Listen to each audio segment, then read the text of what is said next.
تالیف قلب کا مسئلہ والمؤلفۃ قلوبہم، ہم تو اسی پس منظر میں آئے ہیں۔ آج اس کو ہم لوگوں نے ویسا نہیں لیا جیسے لینا چاہیے تھا، اس لیے بڑی خوشی ہوتی ہے ایسی تنظیموں سے، ایسے اداروں سے جو دین کی بنیادی عقیدوں کی، عبادتوں کی، اعمال کی، احکام کی خدمات انجام دیتے ہوئے کہ مخلوق کی خدمت کے انجام دینے کا جو شعبہ اپنائے ہوئے ہیں، یہ ہے غیر معمولی خوشی اور مسرت کی بات۔ اس لیے ایک گزارش تو یہ ہے کہ یہ جو کارنامے آپ کے سامنے آئے، آنے والا ہر ساتھی یہ سمجھے کہ یہ میرا اپنا کام ہے، اور اپنے سے جو ہو سکتا ہے ہم کو کر گزرنا چاہیے۔ عام طور پر ایسا دیکھنے میں آتا ہے کہ جب کبھی کوئی آدمی کوئی کام شروع کرتا ہے اور اس کے ساتھ کچھ افراد اور اس کے ساتھ کام میں شریک ہو جاتے ہیں، عام لوگوں کا جو تاثر ہوتا ہے وہ یہ ہوتا ہے کہ یہ ان کا کام ہے،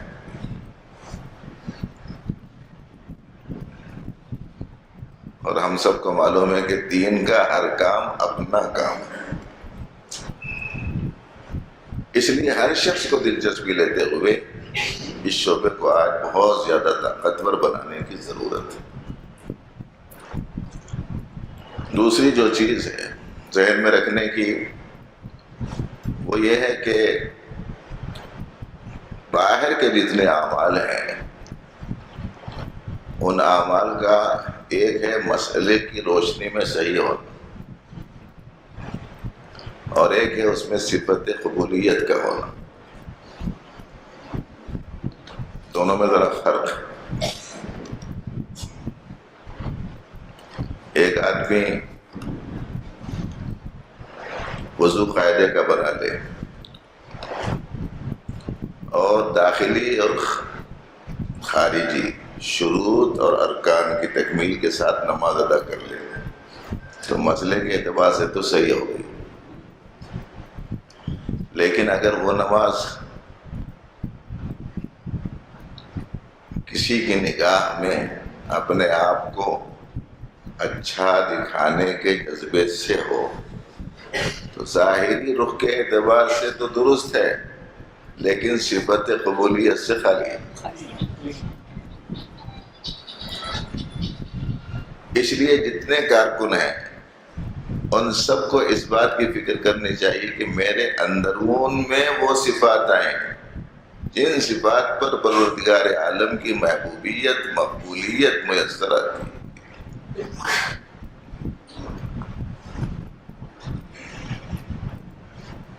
اور ظاہر ہے کہ یہ جو اندرون میں نیتوں کی پاکیزگی کا مسئلہ، اخلاص کی دولت کا مسئلہ، ریاکاری، عزت و سمعہ اور شہرت سے حفاظت کا جو مسئلہ ہے، وہ کافی فکر اور محنت کے بعد ہی آ سکتا ہے۔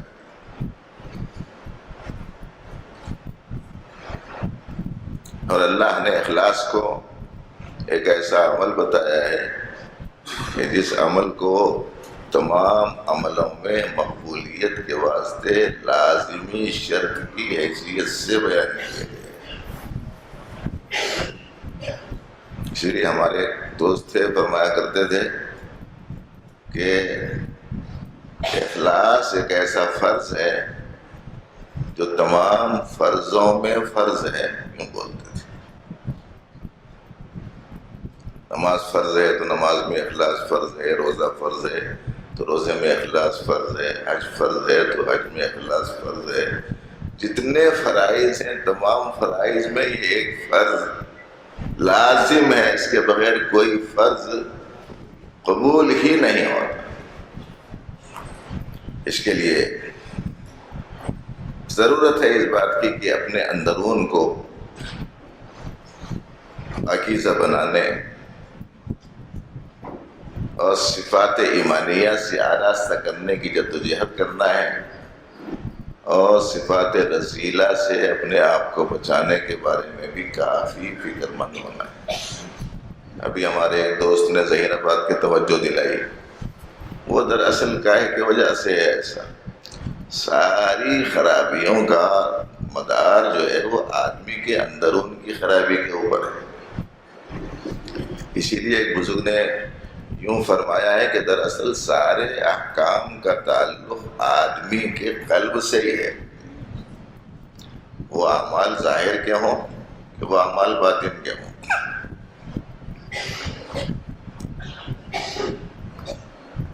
اصل اگر عقل نہیں ہے، عقل تو قلب میں پائی جاتی ہے، عام طور پر ذہنوں میں ہوتا ہے کہ عقل دماغ میں ہے، ایسا نہیں ہے۔ اللہ پاک نے عقل کو کی نسبت قلب کے ساتھ میں کی۔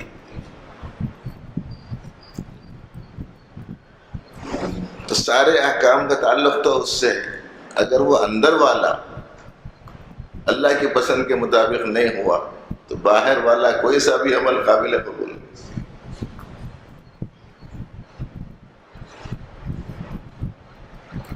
ایسے ہی اگر اندرون اپنا پاکیزہ نہیں رہا، رذائل سے خلاصی پایا ہوا نہیں رہا، بقول ایک بزرگ کے یہ نفس ایسی خطرناک چیز ہے کہ اگر اس کے نیچے دب جائیں گے تو تباہی اور نقصان ہوگا۔ اس بات کو سمجھانے کے لیے اور اپنے نفس کو پاکیزہ بنانے کی اہمیت کو سمجھانے کے لیے پروردگار عالم نے قرآن پاک میں جتنی قسمیں کھا کر اس مضمون کو بیان کیا ہے، کسی اور کے واسطے اتنی قسمیں نہیں کھائی۔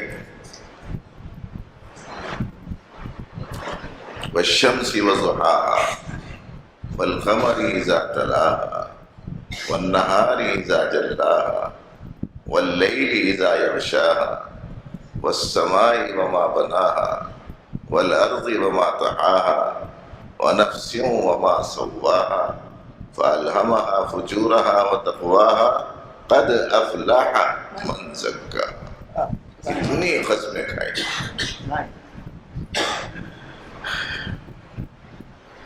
اگر یہ اندرون میں پیدا ہو جائے، پاکیز کی رذائل نکل جائیں، حاسدانہ جذبات اندرون میں باقی نہ رہے، حرص و طمع اندرون سے ختم ہو جائے، بدگمانی اندرون سے ختم ہو جائے، مادہ پرستی کا جذبہ اندرون سے نکل جائے، انانیت اندرون سے ختم ہو جائے، تو پھر ایسی صورت میں سارے مسئلے آسان ہیں۔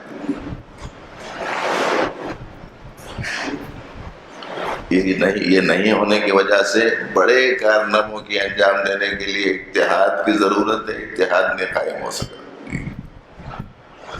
اور اس دور کی بہت اہم ترین ضرورت ہے۔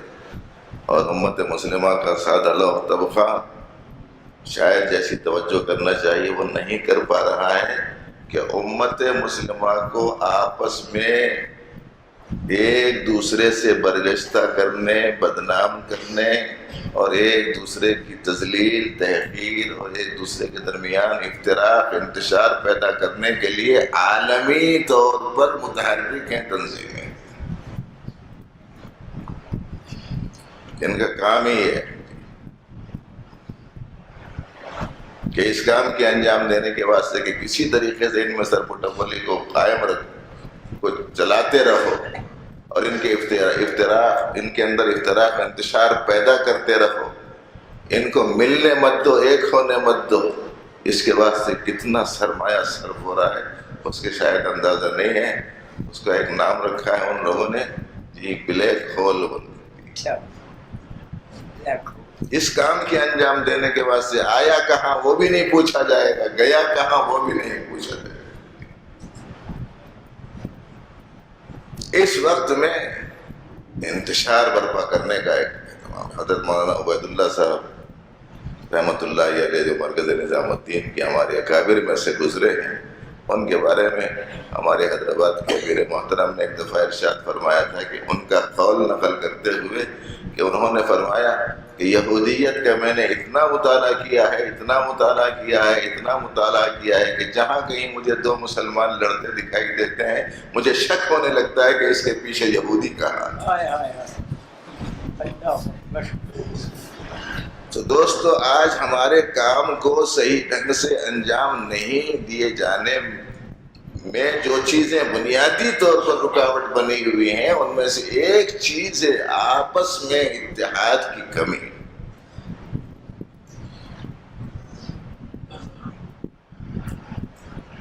اور یہ اتحاد قائم ہو سکتا ہے کب؟ جب کہ اندرون کی ایک خامی نکل جائے. وہ اندرون کی خامی، ابھی بچے نے اشعار پڑھے، کہتے ہیں کہ صاحب غریب سے غریب میں بھی انا ہوتا ہے. ٹھیک ہے، اس نے جس سینس میں بات کہی ہے وہ یہ سمجھانے کے واسطے اس نے کہی ہے کہ ہے تو وہ ضرورت مند، لیکن اگر کسی جگہ ذلت کے ساتھ اس کی ضرورت پوری ہو رہی ہے تو اس کی خودداری اس کا انکار کرتی ہے. اس کا کہنا وہ اشعار اس پس منظر میں تھے. لیکن جو بات ہم عرض کرنے جا رہے ہیں وہ یہ کہ بھائیو، اتحاد میں، اتفاق میں، یہ گانگت میں، وحدت میں رکاوٹ ڈالنے والی سب سے بڑی چیز یہ انا ہے.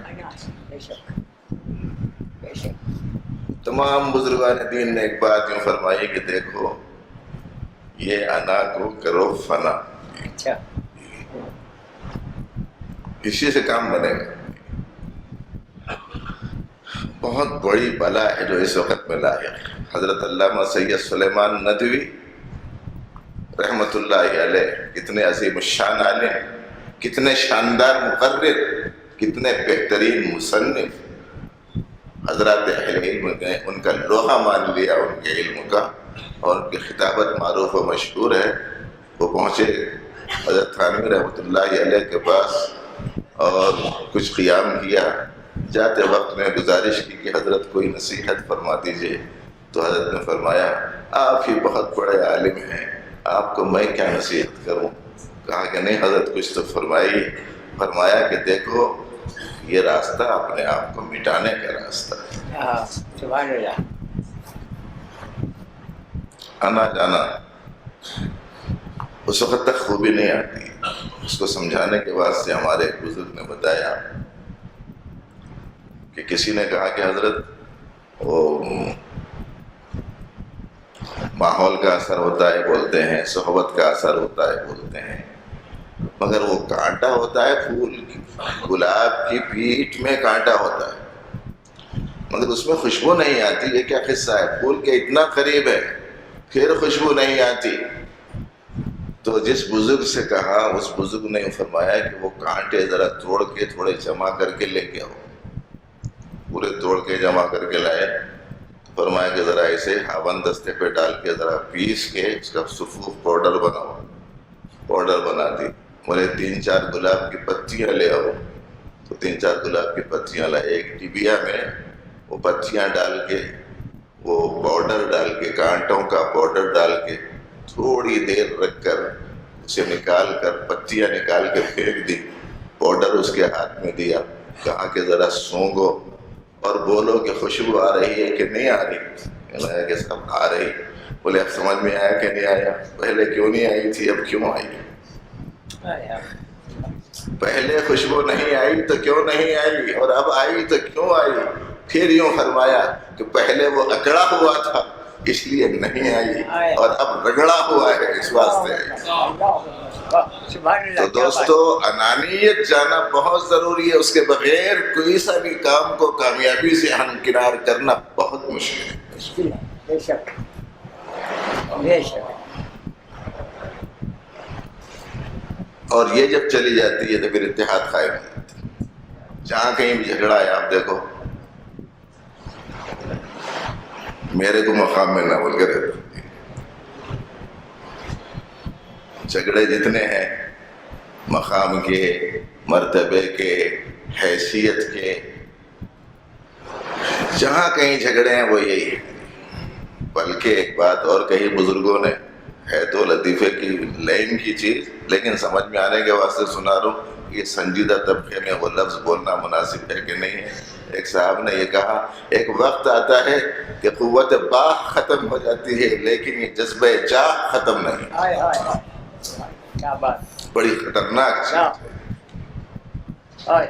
آپ نے سنا ہے پیارے حبیب صلی اللہ علیہ وآلہ وسلم نے ارشاد فرمایا کہ اگر دو بھوکے بھیڑیوں کو بکریوں کے ریوڑ میں چھوڑ دیا جائے تو اتنا نقصان نہیں پہنچا سکتے جتنا نقصان آدمی کے دین کو اس کے اندرون میں پائی جانے والی دو بیماریاں پہنچاتی ہیں، ایک مال کی محبت اور دوسرے جاہ کی محبت۔ اس لیے دوستو اپنے اندرون کو سنوارنے کے لیے اتحاد ضروری ہے، انانیت کا فنا ہونا ضروری ہے، اور کسی بھی کام کو بہتر طریقے سے انجام دینے کے واسطے اتحاد ضروری ہے۔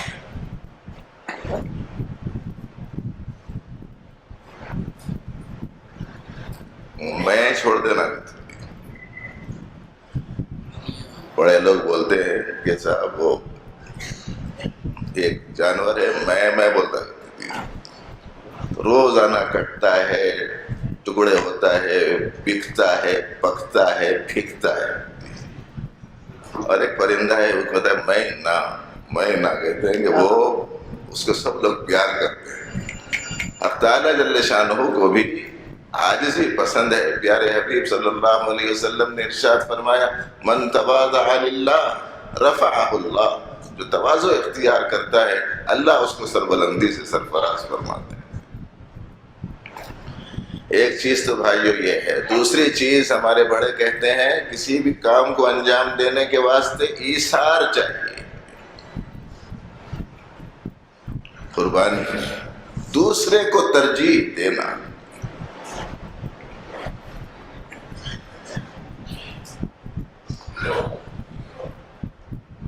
اپنی ضرورت روک کر دوسرے کی ضرورت پوری کرتے ہیں۔ اگر اپنے پاس میں صرف اتنی مقدار ہے کہ یا اپنی ضرورت پوری ہوگی یا سامنے والے ضرورت مند کی ضرورت پوری ہوگی تو اپنی ضرورت روک کر سامنے والے کی ضرورت پورا کرتے ہیں۔ حضرات صحابہ کرام کی تعریف کے طور پر پروردگار عالم نے قرآن پاک میں اس مضمون کو بیان کیا اور ارشاد فرمایا وَيُؤْثِرُونَ عَلَىٰ أَنفُسِهِمْ وَلَوْ كَانَ بِهِمْ خَصَاصَةٌ۔ ایثار ضروری، اپنے جذبات کی بھی قربانی ہو، اپنی ضروریات کے سلسلے میں بھی اگر ضرورت ہو تو اس کی بھی قربانی دی جائے۔ جیسے آپ حضرات نے سنا ہے کہ ایک بکری کی سری 7 لوگوں میں گھوم کے پہلے والے کے پاس پہنچ گئی۔ ہر شخص ضرورت مند تھا اور دوسرے کو اپنے سے زیادہ ضرورت مند سمجھ کر اس کی خدمت کرنے لگا۔ دوسرے نے تیسرے کے پاس بھیجا، تیسرے نے چوتھے کے پاس بھیجا، اس طریقے سے پھر وہ پہلے شخص کے پاس میں آ گئے۔ الغرض یہ کہ بھائیو یہ دوسری صفت ہے جو اپنے اندر ان میں لانے کی ہے۔ ہمارے صفا بیت المال کے ذمہ دار صاحب نے 1 بجے آپ کو چھوڑ دینے کا اعلان کر دیا ہے۔ اس کی بنا پر میں اپنی گفتگو کو شاید آگے بڑھاؤں، یہ زیادہ قرین مصلحت نہیں ہوگا۔ بس ایک یہ فہرست کے طور پر 2 چیزیں اور ذہن میں رکھیں، ایک چاہیے اخلاص، دوسرے چاہیے اتحاد، اور تیسرے چاہیے ایثار، اور چوتھے جس چیز کا اہتمام کرنا ہے وہ ہے استقامت۔ وقتی طور پر تھوڑا سا کوئی کام کرے چھوڑ دیں، ایسا بہت لوگ کرتے ہیں، لیکن کوئی سا بھی کام صحیح نتیجہ اس سے اگر برآمد کرانا چاہتے ہوں، برآمد دیکھنا چاہتے ہوں، تو ایسی صورت میں اس خدمت کو استقامت کے ساتھ میں انجام دینے کا اہتمام کرنا چاہیے۔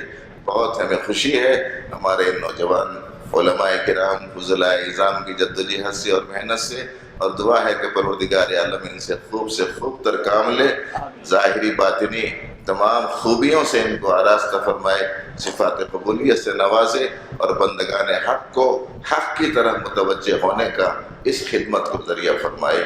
وآخر دعوانا الحمدللہ رب العالمین۔